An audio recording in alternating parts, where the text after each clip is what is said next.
my name's Jo Bullingham. I'm the General Manager for PoTS UK, and I'm really delighted tonight to be joined by one of our amazing volunteers, Aziza, who has very kindly volunteered her time to do a talk this evening about fatigue and temperature regulation.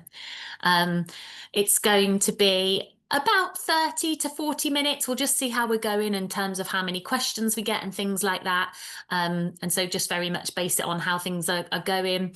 But what I would say is if you can pop any questions as you're listening, if you can pop them into the Q&A box rather than the chat box, that would be really helpful. And then just make sure that we don't miss anything if they all go into the Q&A box rather than the chat. And we will try and cover as many of those at the end as possible. It's really important to say that the purpose of this webinar is for Aziza to share her experiences.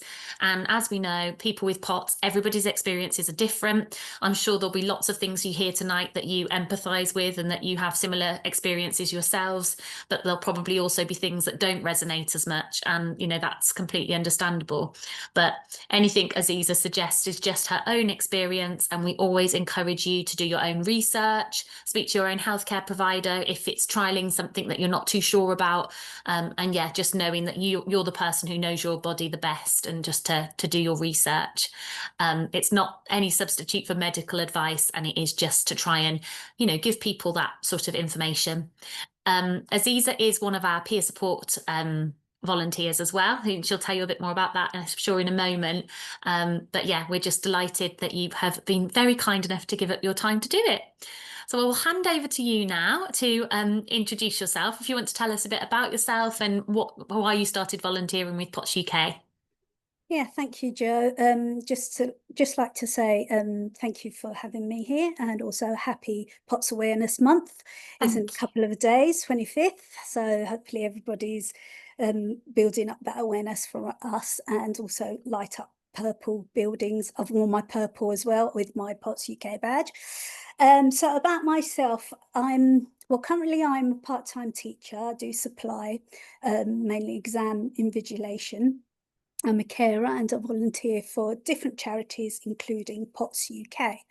So for PoTS, it first started for me around when I was 5 years old, where the symptoms I started to experience, mainly fainting. I found childhood and teen life quite difficult, especially school, with the overwhelming amount of work and exams that we had to do. I kept falling ill so often. College life was a bit better because it was like different times and schedules, so it was more suitable for me.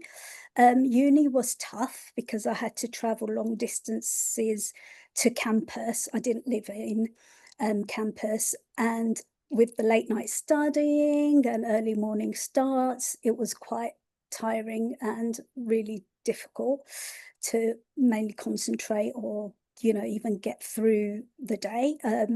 I did have to defer a semester at some point because due to illness. So again, it was quite tricky, but I managed to get my degree, so I was really pleased with that. Things seemed better and settled a bit more in my mid-20s, and while I excuse me, and while I was working full time, around 2014, things started to really build up for me. I became really ill. I think maybe due to the lack of focus on myself, having the demanding role as a senior management team. I realised that I wasn't looking after myself. I was not taking care of myself and ignoring my body and just trying to push through. And so I decided, because it was becoming really overwhelming and trying to manage my health, I decided to leave my work and have a break. Excuse me, from my me time. So as I had a break, I was able to concentrate on myself, enjoy myself a little bit more, but I still was feeling the PoTS symptoms. Of course, at the time, I didn't know that it was PoTS.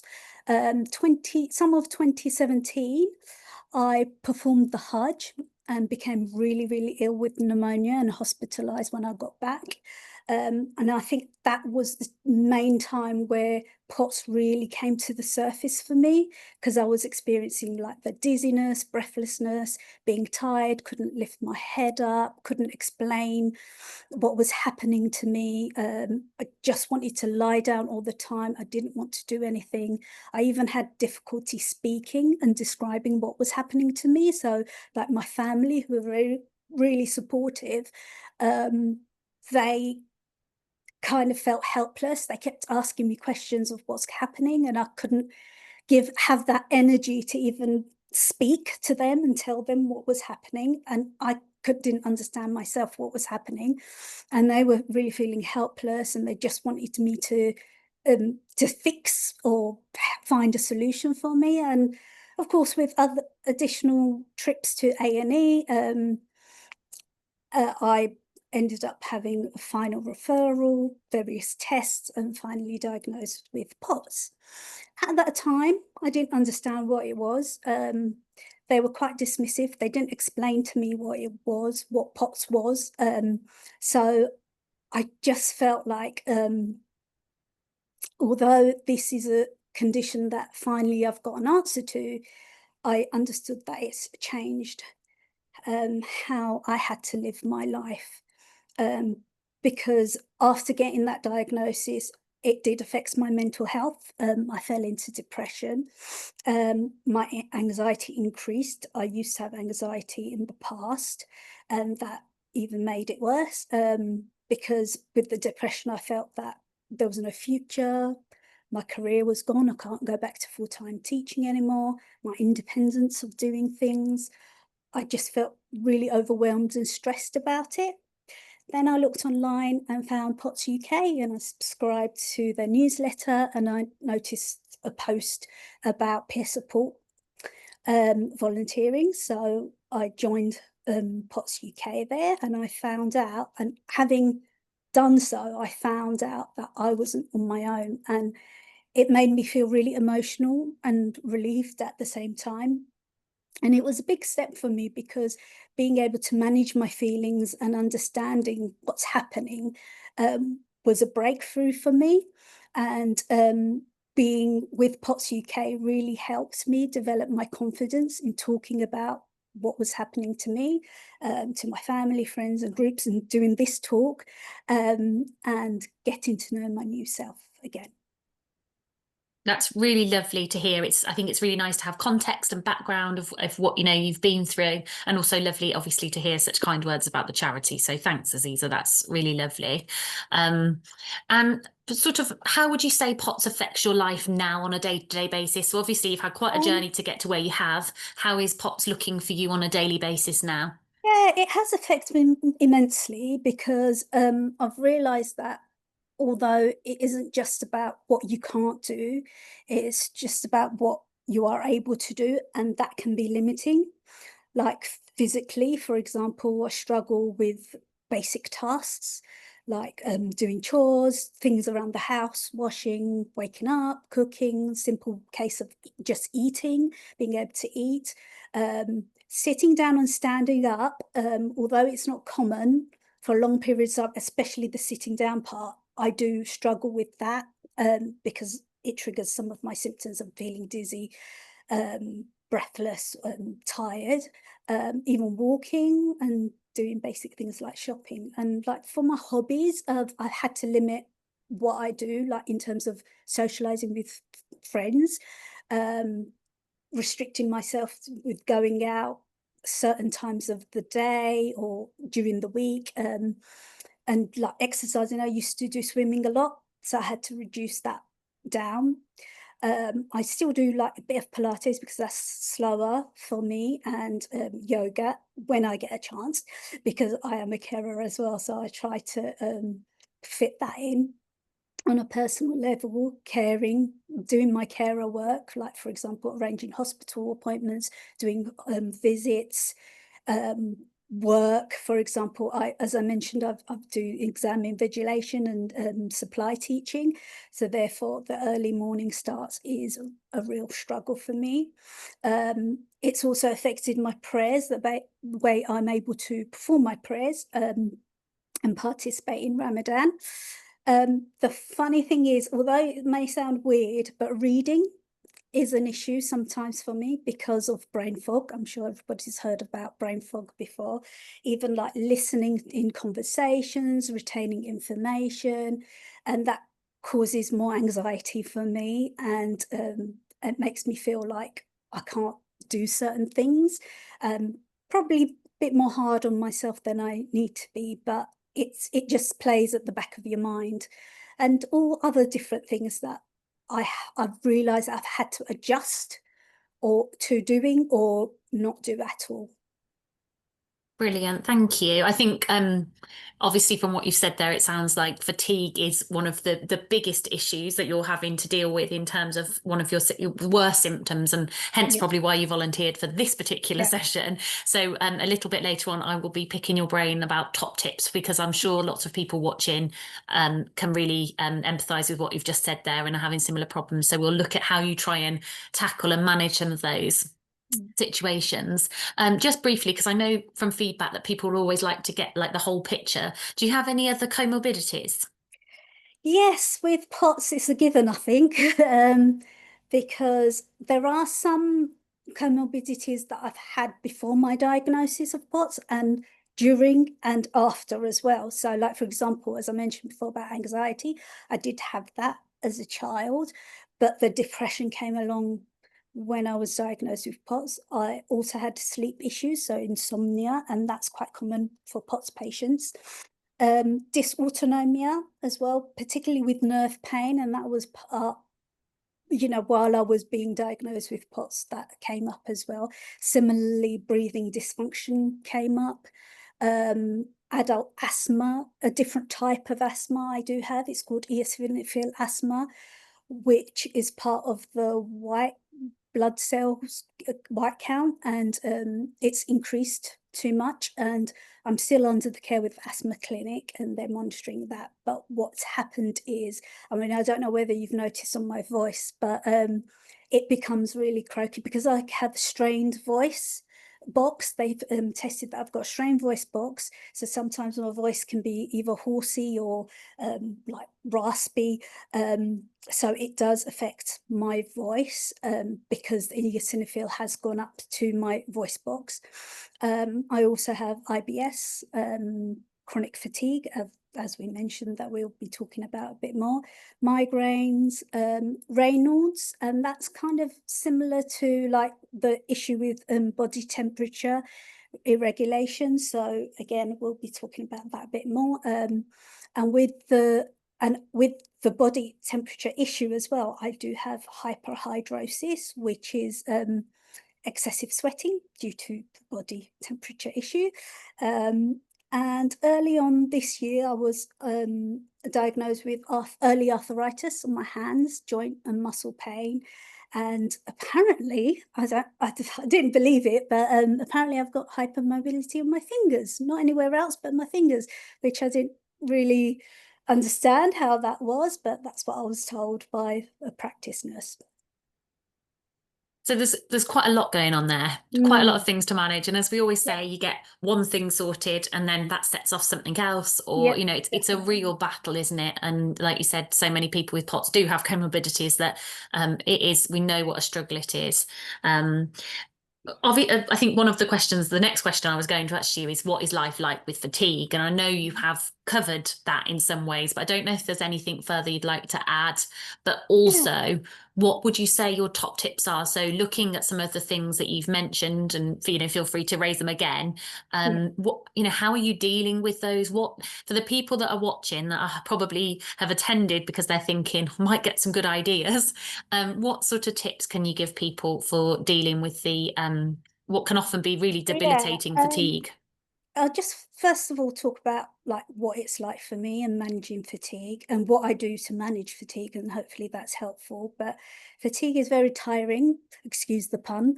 It's annoying, frustrating, and sometimes it feels like it's so hopeless. Um, but in the end, I know that I have to manage it as best I can and what works for me, really, as there is no quick fix or a cure or any medication that can help with fatigue, unfortunately. For me, the most important thing for me is making sure I get a good night's sleep, which is really impossible for me to do if, obviously, if I've got, as I mentioned, I've got insomnia, and I also have disturbed sleep. I am a light sleeper, so I've actually tested it out on my Apple Watch, my sleep, monitored my sleep, and it showed that I do not go through a period of deep sleep throughout the night. So that says a lot in terms of how it affects me the next day, the following day. So um, I do try to when I wake up in the morning, I'm still in bed. It's a struggle getting up. So what I do is I slowly do some movements on my body, because what I find is that it just it's either my body or my brain that isn't like working properly yet for me. So I do like movements, exercise movement, just even if it's just like circulating my ankles, moving my legs, bending my knees, etc. Just slow movements. For my brain, I do some brain exercises. I know it's probably not recommended, but I do use my phone and play brain exercises, games on my phone, because sometimes my brain is awake, but my body is sleepy, or my body is awake and my brain just doesn't want to cooperate. And it is quite tough. And just having that period of time in bed and allowing yourself to kind of wake up is really important. So I actually start my day really slowly. Obviously, it's quite difficult if you're working. I can't do that if I am working. I try to allow the day not to take too much from me, especially so, like, for example, I would try to incorporate rests and naps if possible. I think planning and pacing is key in managing my fatigue. And again, this is what I've experienced and what has worked for me. Like, for example, not doing everything all in one moment or one day, limiting as I mentioned before, limiting my social interactions in the week. So, for example, if I know I've got family coming over the weekend, I would not go out either the day before or a couple of days before, and allow a day after the event to have a rest day the next day. So I try to space out my days with people or work, as it were.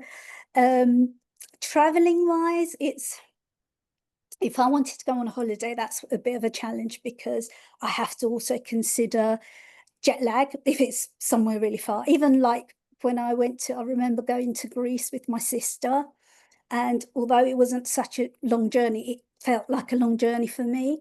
And it took me longer than expected with the jet lag to recover from that. So just taking that into consideration, because for POTS, I know that it takes longer than normal to be able to recover from traveling or doing any sort of activities. I've had to, on a personal level, I've had to make adjustments to my hygiene routine. So, for example, I can't shower every day or have a bath every day, so I would do a wash instead. So, but if I knew that I was staying at home, I'll do like a dry wash. Whereas if I knew that, I had to go in like for work or go out somewhere or a hospital appointment, I'll do a shower the night before, because showering does take a lot out of me. So I do try to use things like stools, making sure the door and window is a bathroom door and window is open. Door and window open is important for me, because it kind of leads on to the overheating and temperature regulation. So I do that to help me. I also do, like, for example, as I mentioned before, I try to do like it at night. So when I've showered and I feel really exhausted, at least I'm going to bed afterwards. So there's my rest time and I could take it easy. Um, Eating is another issue for me. It causes tiredness, so I'm quite mindful of what I eat, as well as considering my, excuse me, as well as considering my digestive issues with IBS. And mentally, as I mentioned before about brain fog, it is a challenge. Because obviously if you're having a conversation with somebody and you're trying to like either answer questions like this, but I'm okay with this at the moment, but it's sometimes where you've just lost your speech because you don't know what you're going to say next, or like memory, what did you say again? Especially when, as I'm a carer and I go to the hospital or my hospital appointments, I try to have someone with me so that they're able to support me with remembering certain things. Um, it, it's worse when you're in a high stress situation. So listening, um, just general comprehension, participating in conversation, as I mentioned before, reading as well. Sometimes you have words and you think, oh, what does that say? Even though you know that word, but you can't read it, that type of thing happens all the time. Is there Brilliant, anything thank you. else that I've missed out in terms of anything more stuff that about managing my fatigue? I mean, No, I think there's some great tips there. I think the key ones really, and it's the stuff that we hear all the time in the peer support groups and from sort of all of our interactions with people, volunteers and people writing into us, is the importance of planning and pacing. And I think that it can be really hard, can't it, to adapt to a completely different pace of life, but that's so critical in managing the fatigue, I guess. And something I know, some a tip that we've been lots of people have told us they find useful is kind of keeping a diary of what they've done, and then if they're absolutely wrecked at the end of the day, being able then to look at it and be like, oh, okay, so there were loads of activities here that yeah. were actually really high energy. I need to mix that up and change that. And like you said about showering alternate days and at the right time of day for you. And I think it is draining in itself, isn't it, having to require that level of planning. But we know that planning and pacing does bring the right results for people, or certainly a better result. So yeah, just I think that's great I think advice. routine helps as well, Yeah. sticking to a routine, so at least your body gets used to it. It's just like when you do exercises. The first time when you do exercise, you come out all really sore. And then when you get used to doing that routine of exercising certain days or a couple of days, then it helps with your body. And similarly with the fatigue, if you have some form of routine where you're not pushing yourself too much and you know what you can manage, and sticking to that routine, that actually helps with that. Yeah, absolutely. And like you said as well about if you've had a really busy day, knowing that you're probably going to pay for that, and making sure that the next day is a quiet one if at all possible. So no, really great advice. Thank you. And now looking at obviously we can come back to it in terms of questions if anybody's got anything further to add or ask, but in terms of temperature regulation or dysregulation, Mm. how do you manage that? So are you mentioned about excessive sweating. Do you have, Mm. but we hear from lots of people that they can be extremely hot, but equally that people suffer with extreme coldness. So Yeah. how is that for you I as a do have general? that because the extreme hot and extreme cold, because of the Raynaud's as well. Yeah, of course. So like starting from the evening, at nights I have night sweats. So even though it's maybe a cool night, obviously summertimes is worse, but I do have to sometimes get up, change my bedding, change my clothes, because of that. Random cold hands and feet. I think again that's linked to the Raynaud's, but also it happens usually. I've noticed it happening usually if I'm on the computer and I'm typing, my fingers will get really cold and my feet would get really cold, even though my feet aren't doing anything, or if I'm moving around a little bit and etc. My hands and feet get really cold. And sometimes it's like just the fingertips and the rest of the hand is okay, or just the toes and the rest of the feet okay. After going to the toilet, which is really strange. That happens when I get off the toilet and I've finished up. I notice that my hands and feet are really cold, my feet in particular, because it starts to tingle because it's got so cold. I do put socks on to help warm it up, but then because it's probably drastically turning from cold to hot, it becomes tingly, especially in my toes. In terms of like sweating, mainly, I've noticed this quite a lot when I'm eating, my face and my nose mainly. And I've tried to work out what it is that's causing it. So healthcare professionals, they say to me, oh, avoid spicy food. And in my mind, I think, yeah, I understand that, but that's not the only time that my face gets really hot and sweaty, or my body gets hot and sweaty, because, like, for example, it's anything that I have that's warm. um, is either even having hot beverages like a cup of tea or coffee or whatever, hot chocolate. It's really difficult because my whole body warms up. So I have to limit the type of food and drink I have to take. I have both in the summer and the winter months. When traveling as well is quite tricky. Although yes, it's quite cool outside. It isn't. It hasn't made a difference for me yet. Um, whether I'm using public transport or whether I'm walking, my body. I could feel my body feel really clammy and sweaty, as if it was a scorching day. Like it's been like the hottest day of the year. That's how warm I get sometimes. And even though I do keep hydrated, which is really important for that. I found that I don't know whether it affects anybody else as well, but I find my urine output is lower than normal because I'm losing a lot of water, like sweating. I'm not needing to go to the loo that often, which is quite interesting. I've worked it out for myself. Um, and also, even like, for example, I mentioned before about showering. Um, after showering, I it's although I've dried myself, it's as though I haven't dried myself, got my clothes on, and I'm just like really sweaty, and the clothes are sticking to my body. Um, and that's really strange as well, because I think it's because of the heat and being in the shower. I do try to make sure that the temperature of the shower isn't too hot, even though I enjoy a hot shower.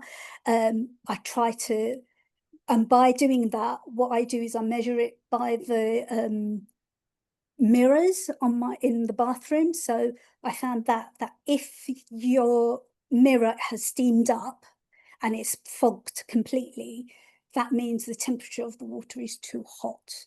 Yeah. So I judge it based on that. So if it's steamed up, I lower the temperature and then make sure that I can see my reflection in the mirror to make sure that it's the right temperature for me.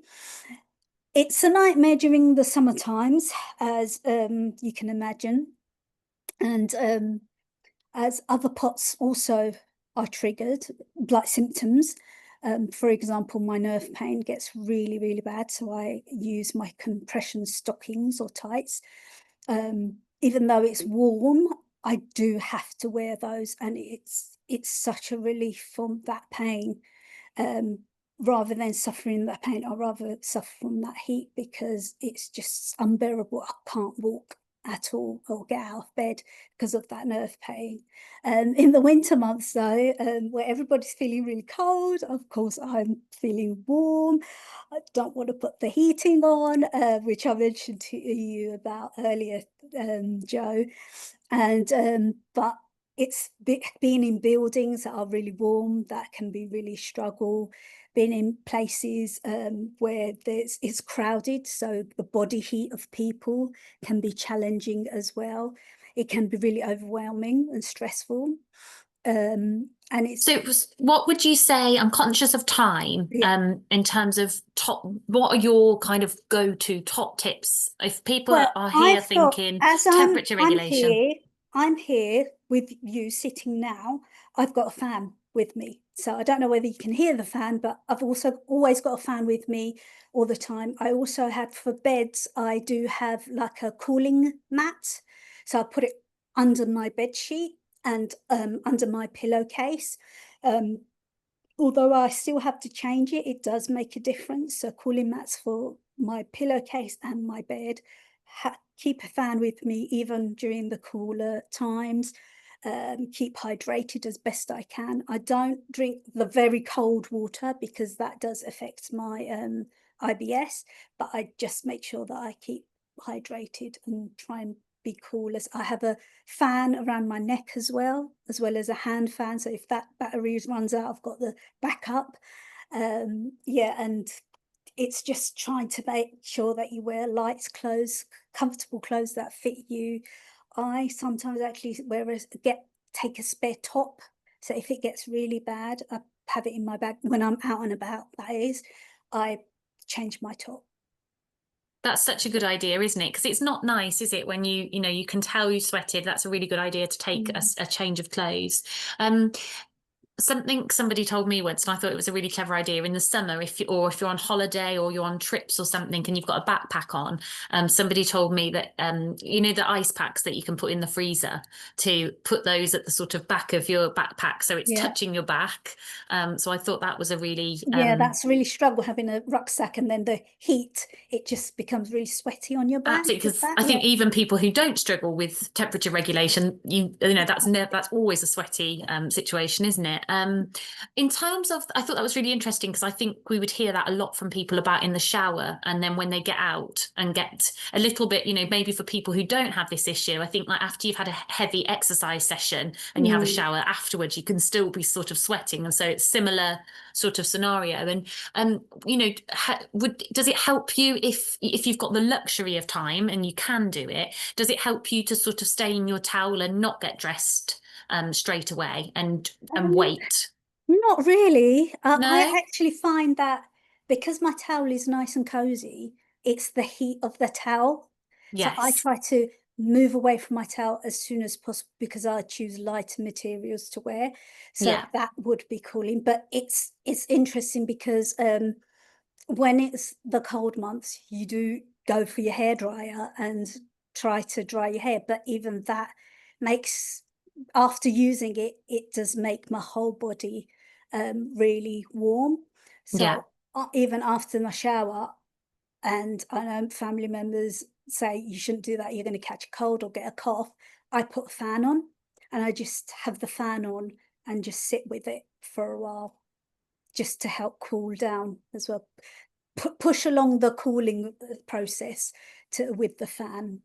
Yeah. Okay. That sounds like, well, I don't know if it's good advice, because obviously there is that, it's that natural thing that your family say, like, oh, you'll catch a death. But I Yeah, think you've got, ultimately you've got to do what's right for you, and that people do yeah. know what's right for them. And if that's going Mm. to help you, then you've got to give it a go, haven't you? Someone's just put a lovely message in saying, thank you so much for sharing your journey. It's so strange hearing you describing my daily life. I'm finding this session very validating. Thank you for all the hints and tips. Although I've tried many of the strategies, there are a number of things I'll be trying straight away. So that's lovely to hear. So thanks for putting that message in. And just going now to some of the questions. Um, let's have a little look. Um, Somebody's asked if you could repeat the name of the asthma that you said is linked to POTS. It's eosinophil asthma. So it's we have different blood red white red blood cells and white blood cells, and the one that's triggered, that's increased on my levels, is eosinophil. I don't know whether I'll be able to type the spelling of it if that helps, or But yeah, maybe you could put that in at the end, Aziz. That'd be okay. good. That's not something, I don't think that's something that I've heard of. I'm not medical myself, so Mm. I certainly can't advise on it. But obviously, if people go and do their own research about that and ask their healthcare professionals, I don't believe there's anything on the POTS UK website about it. So yeah, do some reading. Someone has asked, have you looked into small fibre neuropathy? All of the temperature stuff is exactly the same for me. I was also told I had Raynaud's, but I'm wondering if it's something else. So is that something you've explored? Not particularly, but I have been told to try acupuncture, and also the GP suggested, but it would have to be done privately, Botox to focus on the certain glands, so you can have it under under the arms and in the groin area where there's the sweat glands. I'd rather not do that only because I have a phobia of needles. So that's my last resort if I have to, but I'm trying to like manage it as best I can. And of course, I'm more than happy to take on tips from anybody else that have got suggestions. Yeah, absolutely do. And I mean, if anybody's got any tips in that they want to share in the chat box about things that work for you temperature wise or fatigue wise, then absolutely by all means do, because it's a nice opportunity for us all to share with each other. Um, Is there somebody's put that they're already dreading next summer, and Yeah. any more recommendations on how to cope with the heat? So obviously we've given quite a few there, but is there anything else that you particularly feel, or anything that from the peer support sessions that not maybe personally work for you, but that you've heard other people? I'm just having a Um, quick look as well I, if we've got the anything the only different. things that I would suggest is try to keep indoors as best you can. Obviously, if you're traveling, going out and about, if I am out and about and it gets really overwhelmingly hot, I try to go into shops where they have air conditioning just to get a respite from the heat outside.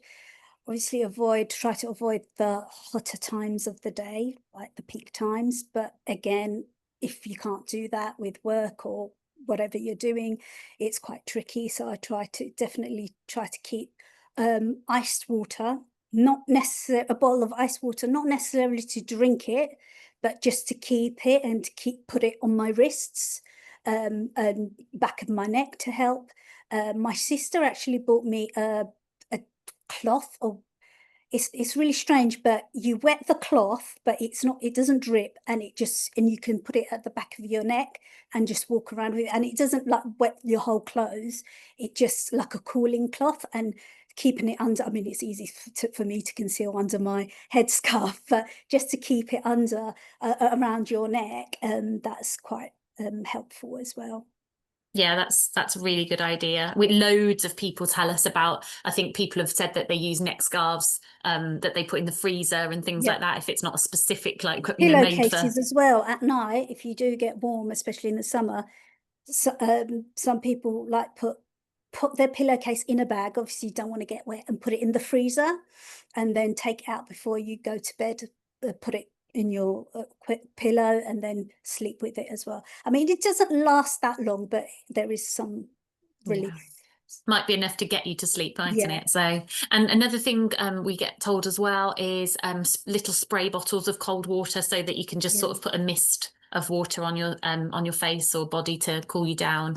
Um, That I don't do, only because it's like, am I sweating or is it that? So I'm constantly wiping my face. yeah. And To again, this just is feel interesting because it's the moist. what's worked for everyone.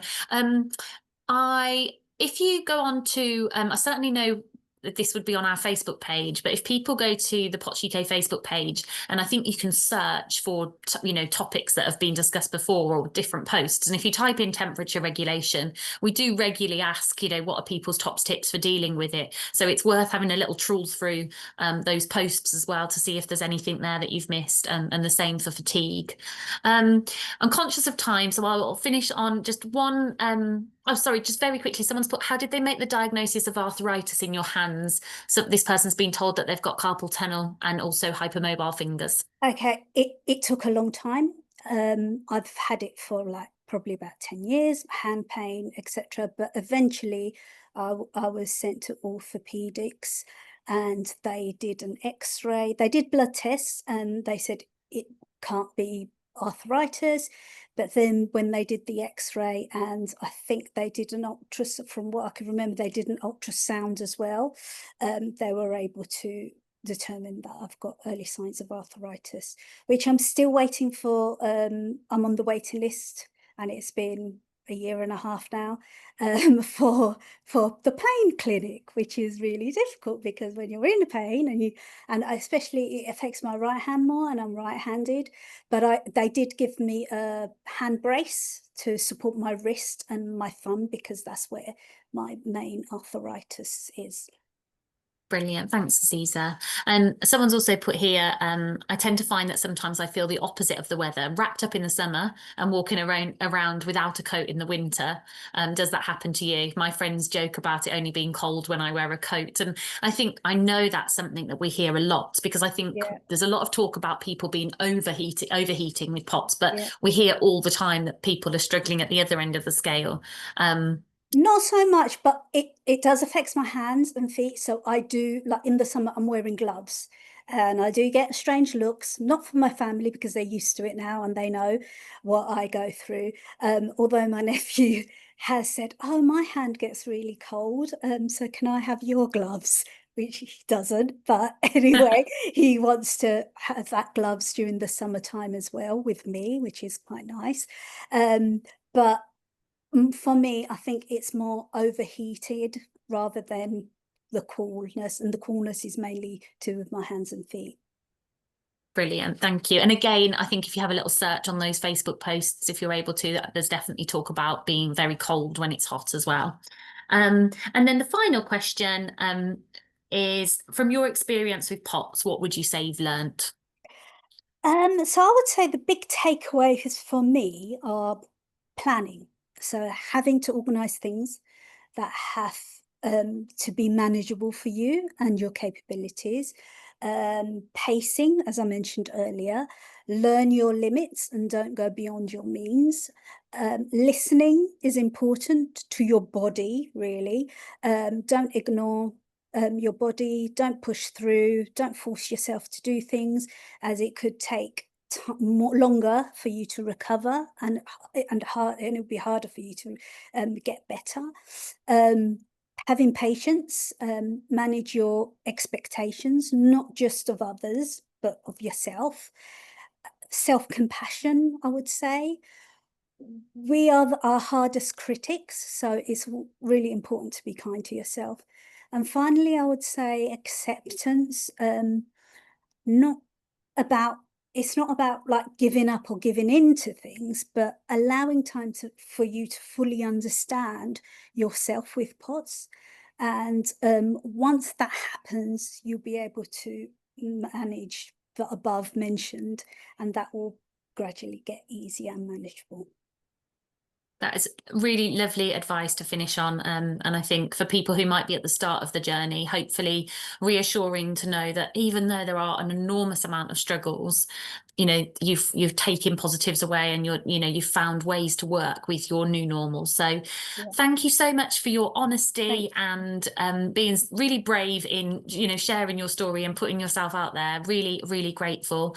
Um, you. You're welcome. if Be really grateful if people could pop. I think a survey will pop up as you close Zoom, and it'd be just great if you could leave us some feedback so we know whether or not sessions like this are useful, and if you want us to repeat them, if you want it in a different style.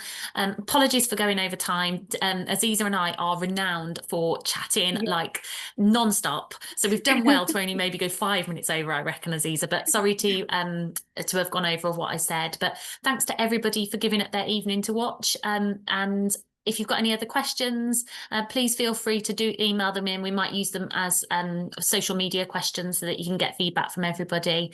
But yeah, thank you so much, Aziza. That was really, really you're interesting. welcome. Thanks, everybody. Good night. Thank you, everybody, for joining us.